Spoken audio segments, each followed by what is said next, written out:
Hi, Tim Russell here from Multipart Finance, and today I want to talk about a common question that I get asked a lot, which is, I'm on this much income, I've got this much saved, what's my max borrowing capacity?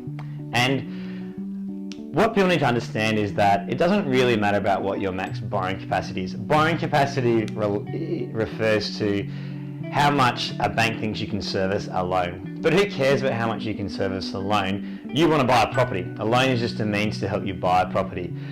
The combination of your income and your savings determines your max purchase price as opposed to borrowing capacity. And you need to be focused on purchase price. Now, to figure that out, there absolutely is a methodology and that banks use. There's serviceability calculators, etc. And you need to see your income and what your savings are before you can determine what that is. But I think the best thing to do is to forget all that. The reality is people know how much they can afford a month from their own personal budget. So what I want to do today is show you how I'll figure it out with my clients, and maybe that can assist you when you're starting to try and figure this out for yourself.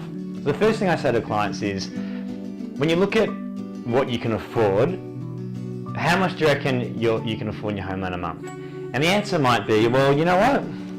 Probably, I reckon, maybe $1,000 a week. $1,000 a week, $4,000 a month is what I'll be able to afford in my repayments. So what I do is start with that figure and work backwards from there. So if we take that figure of $1,000 a week, what sort of loan will that be? Let's go and look at a home loan calculator and figure out what that is. Alright, so I'm on Google. I'm just going to type in home loan calculator, and for me the best one that I like to use is the ANZ one. So home loan calculator ANZ. Not that I have any affiliation with ANZ, I just like how they've structured it. It's nice and easy.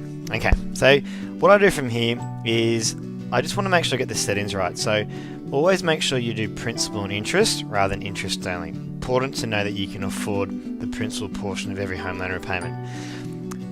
The rate they've got is 4.6. It's a bit higher than what you can get out there in the market, so I think it's a good rate to go off.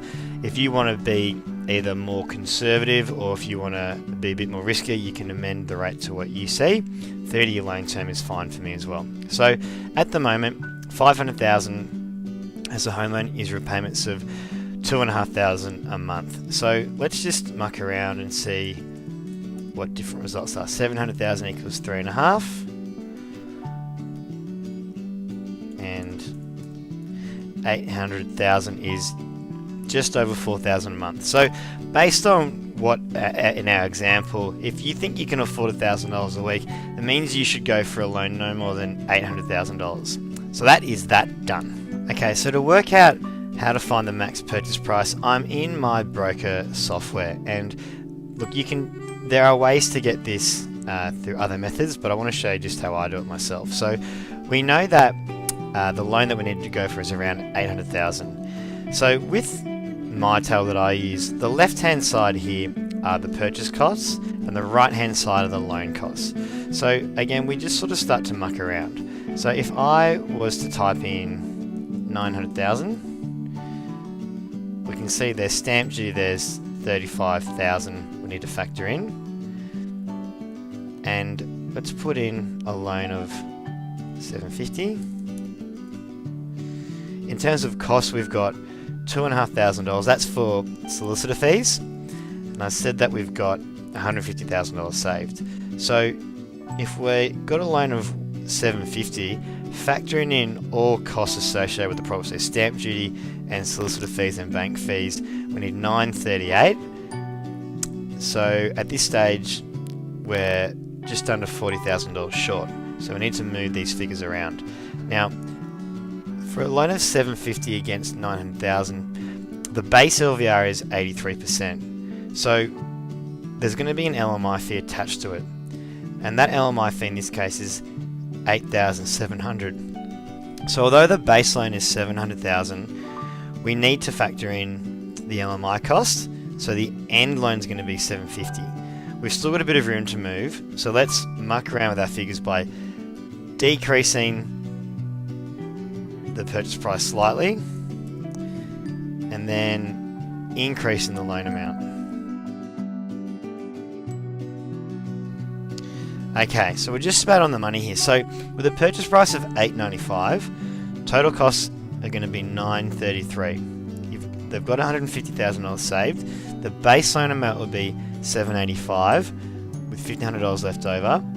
The LMI fee is going to be $13,000. So the end loan is going to be just under $800,000 with the final LVR being 89%. So that gets us to where we need to be. Of course, the thing that we also need to talk about, which I do, is if you've only got 150, you're only going to have $1,500 left over. So does that amount need to adjust? You also need to factor in a buffer, but that's a discussion for another day. That just shows you how to get to that purchase price, which is the combination of the loan and the savings to get an end max purchase price. So there you go. If you've got $1,000 a week that you're doing your budget and you've got $150,000 in savings, you should be able to purchase something for $895. Now, of course, the next step is to verify income, to verify savings, and to do a pre-approval with the bank to make sure that all stacks up.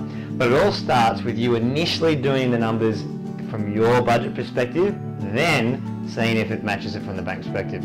I don't think you should go and try and push it so far with the banks that there's something beyond your means when you know what you can afford and what you can borrow. So there's no set formula to do it as such. Hopefully you found some value with that. If you would like assistance in figuring out your max purchase price, of course, please feel free to get in contact with me. Talk soon.